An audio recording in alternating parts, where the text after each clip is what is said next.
நமஸ்காரம்.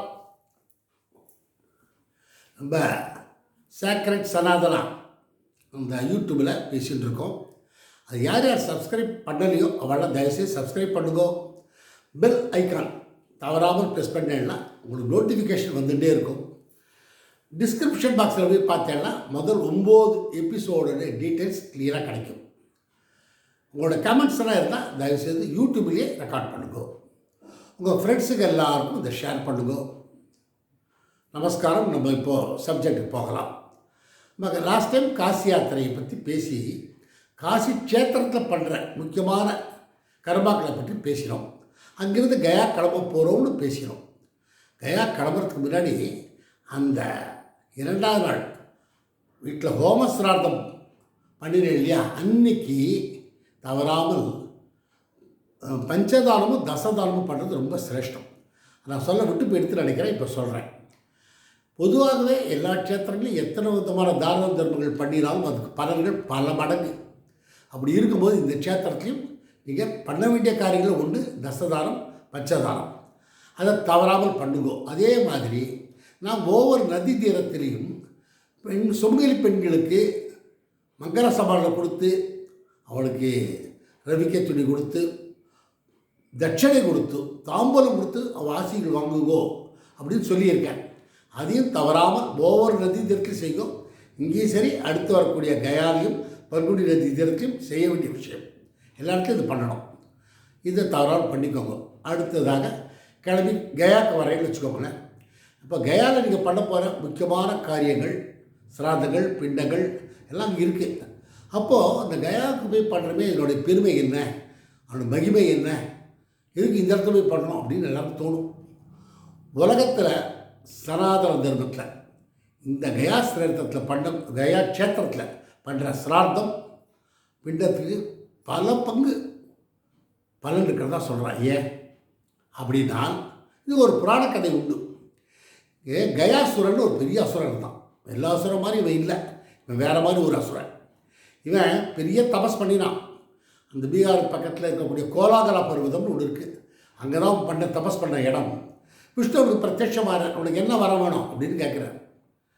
அவன் சொல்கிறான், உலகத்தில் உடம்பு புனிதமாக இருக்கணும். எப்படி புனிதமாக இருக்கணும் அப்படின்னு கேட்டால், ரிஷிகளை விட, முனிவர்களை விட, மந்திரங்களை விட, எல்லாத்த விட, புண்ணிய நதிகளை விட, புண்ணிய தீர்த்தங்களை விட எனது உடல் புனிதமாக வேண்டும்.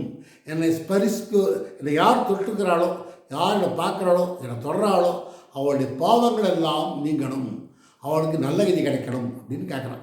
இதை ஸ்பரிசிப்பவர்களுக்கு சகலவிதமான அனுகூலமும் கிடைக்கணும்னு கேட்குறான்.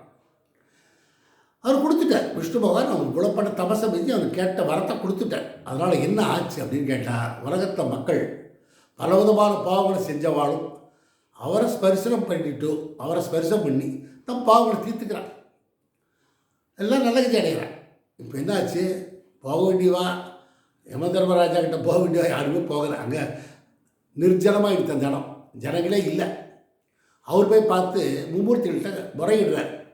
பார்வோ எல்லாரும் தப்பு பண்ணுறா பண்ணிவிட்டு கயா சொல்கிற ஸ்பரிசம் பண்ணி நல்ல கதி அடைஞ்சுடுறாளே, அவளை தைரியம் வந்துடுத்து, என்ன விட தப்பு பண்ணலாம், அங்கே தொட்டா போருமே நம்ம நல்ல கதி அடையும் நம்பிக்கை வந்துடுத்து. இப்படி பாரு, பூமியில் ஒரே பாவம் அதிகமாக எடுத்து பூமாதேவி ரொம்ப கஷ்டப்படுறா, நம்ம என்ன செய்யறது அப்படின்னு கேட்குறேன். அவருடைய கோரிக்கையில் உள்ள நியாயத்தை புரிந்து கொண்டு மும்மூர்த்திகள் அதுக்கு ஒரு வழி பண்ணுறான். அவள் 3 பேரும் அந்தணர்களாக கயாசுரன் முன்னாடி வந்து அவன்கிட்ட ஒரு விண்ணப்பம், நாங்கள் ஒரு பெரிய யாகம் பண்ண போகிறோம், அது பவித்திரமான ஒரு இடம் வேணும். நாங்கள் பார்த்தபோது உனது உடல் தான் அந்த பவித்திரமான இடம்னு தெரிய வருது. ஒன்றால் உடம்பை எங்களுக்காக தியாகம் செய்ய முடியுமா அப்படின்னு கேட்குறாங்க. தாராளமாக, இதை விட ஒரு புண்ணிய காரியத்துக்கு உடம்பு உபயோகப்பட போகிறதா, தாராளமாக எடுத்துக்கோங்க அப்படின்னு எடுத்துக்கிறோம். 6 நாள் ராத்திரி பாரா நடக்கும். அடுத்தபடியாக உடல் அசையாமல் இருக்கணும். அசைஞ்சால் எங்கள் யாரும் கெட்டு போகும். அதற்கு உண்டான கஷ்டத்தை, தண்டனை நீ தான் அனுபவிக்கணும். சரிங்க. உன்னை கோலாகல பருவத்தை தலையாக வச்சு நீட்டாக படுத்து விட்டான்.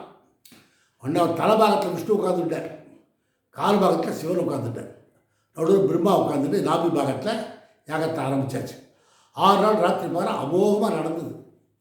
ஆனால் முக்கியமான எதிர்பார்ப்பு என்ன?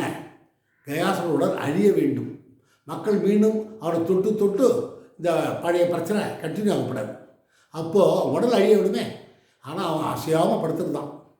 அப்போ தான் 7ஆம் நாள் கர்த்தரை சிவன் ஒரு சேவல் வடிவத்தில் ஒரு கூன்னு கொக்கரக்கோன்னு சொல்லி ஒரு குரல் கொடுக்குறேன். கொடுத்தோடனே பொழுது முடிச்சு கொடுத்து நினச்சி என்ன பண்ணுறான், எழுந்துட்டான். அசைஞ்சிருத்து உடம்பு, அந்த பாவத்துக்கு ஆளாயிட்டான். நம்ம தான் சொல்ல, நீ தண்டனை ஏற்று தான் அவனை வர வழி கிடையாது. அந்த தண்டனை பிரகாரம் உடல் 3ஆக சிதைக்கப்படும். அவனுடைய தலைபாகம் இங்கே பீகாரில் இந்த கயாலேயே விட்டுருவோம். அவனுடைய நடுபாகம் பிரம்மா பண்ணார் பாருங்க, அந்த பாகம் ஒரு சாலை தூக்கி போட்டுடுறான், அங்கே போயிடுது. அந்த கால் பாகம் பாத பாகம் அது ஆந்திராவில் பித்தாபுரத்தில் கொண்டு போட்டாச்சு. 3 இடத்துலையும் 3 பாகம் கிடக்கு. அவன் சொல்கிறான், எது வேணாலும் நீங்கள் பண்ணிக்கோங்க, அதை பற்றி ஒரு பிரச்சனை எல்லாம் பண்ண தப்புக்கு எனக்கு என்ன தண்டனை கொடுத்தாலும் கொடுங்கன்னு சொல்லும்போது அவனுடைய இந்த படிவை பார்த்து வேந்து போன மும்மூர்த்திகளும் உனக்கு என்ன வர வேணும்னு கேளு அப்படின்னு கேட்குறான். அவன் சொல்கிறான், சூரியன் சந்திரன் இருக்கும் வரையிலும், நட்சத்திரங்கள் இருக்கும் வரையிலும், பூமி இருக்கிற வரையிலும், வேதங்கள் இருக்கிற வரைக்கும் இந்த க்ஷேத்திரம் என் பெயரால் அழைக்கப்பட வேண்டும்.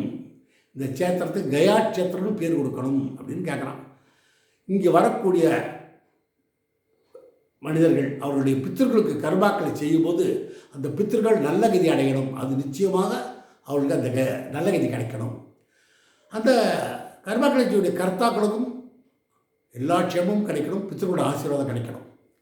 அது இந்த க்ஷேத்திரத்தில் அந்த மையமே இருக்கணும் அப்படின்னு கேட்குறான். மும்மூர்த்திகளும் தந்தோன்னு சொல்லிட்டான். அதனால தான் இந்த க்ஷேத்திரம் மிக பிரசித்தமான க்ஷேத்திரமாக இருக்குது. 3 க்ஷேத்திரத்தையும் பண்ணலாம். இந்த 3 இடம் இருக்குது பார்த்தேடா, திரிகையான்னு சொல்கிறோம். 3 இடத்தையும் இது எங்கே வேணாலும் போய் பண்ணலாம்னாலும் இந்த இடம் ரொம்ப பிரசித்தமாக இருக்கிற காரணம் என்ன? இங்கே விஷ்ணுபாதம் இருக்குது, பல்குனி நதி இருக்குது, கங்கையோட ஒரு பாகம் பல்குனி நதி, அதுவும் வடக்கு நோக்கி தான் போகிறது, உத்தரவாகினி அதுக்கு பேர் போகிறது. இங்கே அந்த ஆலமரம் இருக்குது. எந்த ஆலமரம்?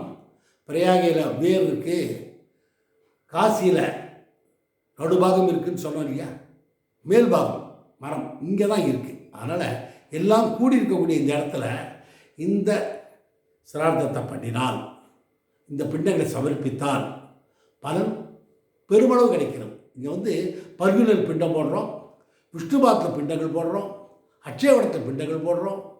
இதெல்லாம் பண்ணும்போது எல்லாருக்கும் சிரார்த்தம் பண்ணணும். அதனால் இந்த வரத்தினால் பித்திருக்கள்லாம் ரொம்ப மகிழ்கிறா. அவள் நினைக்கிறா, ஆகா இனிமேல் நம்ம குடும்பத்திலேருந்து யாராவது சந்ததியில் நமக்கு இங்கே ஒரு சிரார்த்தம் பண்ணி பிண்டப்பட்டால் போருமே, நம்மளாம் நல்ல கதி அடைஞ்சிருவோமே, அந்த மாதிரி ஒரு வரத்தை வாங்கி வச்சுருக்காரு கயாசுரன். அதனால் அவன் எதிர்பார்த்துட்டே இருக்கலாம், அவள் குடும்பத்தில் யாராவது வருவானா செய்வானான்னு. அப்படிப்பட்ட இடம். ஏன்னா பொதுவாகவே தேவதா காரியங்களை விட பித்திரு காரியங்களுக்கு பல மடங்கு பலன் இருக்குது. அதோடு இது முக்கியமாகவே கருதப்படுறது. வீட்டில் கூட பித்திரு காரியங்களை பண்ணினா பிறகு தான் வீட்டு பூஜையே பண்ணுவோம். ஆகவே எல்லாருமே வீட்டில் அவாவா குழந்தைகளுக்கு சந்ததிகளுக்கு சொல்லிக் கொடுக்கணும். 3 முந்தைய தலைமுறைகள் யார் யார், தந்தை வழி பித்திருக்கள், தாய் வழி பித்திருக்கள் எல்லாத்தையும் சொல்லிக் கொடுக்குறோம். கயையில் போய் காசியில் போய் செய்யக்கூடிய கர்மாக்களுடைய பலனை பற்றி சொல்லணும். அது செய்யாமல் போனால் எவ்வளோ பெரிய குற்றங்கிறது அவளுக்கு தெரிவிக்கணும். அது தெரிவித்தா அவள் அது பயபக்தியோடு சிரேஷ்டமாக செய்வாங்க. அப்போ தான் நியமத்தோடு செய்வான். அதுக்கு உண்டான சொல்லித்தர வேண்டிய பொறுப்பு பெரியவாளோடது. ஆகவே இதை பொதுவாக சொல்லுவாள், பிரயாகையில் முண்டம், காசியில் தண்டம், இதில் கயாவில் பிண்டம்னு சொல்லுவாங்க.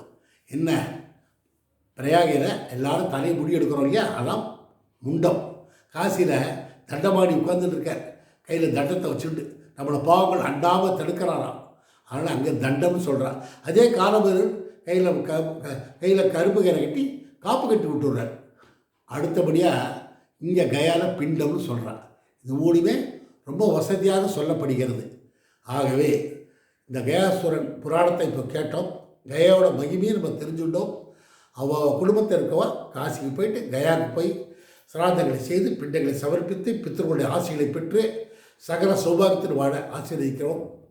மேற்கொண்டு அடுத்தபடியாக கயாவில் செய்ய வேண்டிய கர்மாக்களை பற்றியும், அங்கே இருக்கக்கூடிய அந்த கயா பிராமணர்கள் ஒரு விசேஷமான ஒரு விஷயம் இருக்குது, அதை பற்றியும் மற்ற விஷயங்களை பற்றியும் அடுத்த எபிசோடில் பேசுகிறோம். விட்டு போகிற எந்த விஷயங்கள் இருந்தாலும் அடுத்தடுத்த எபிசோடில் சொல்கிறேன். நமஸ்கார்.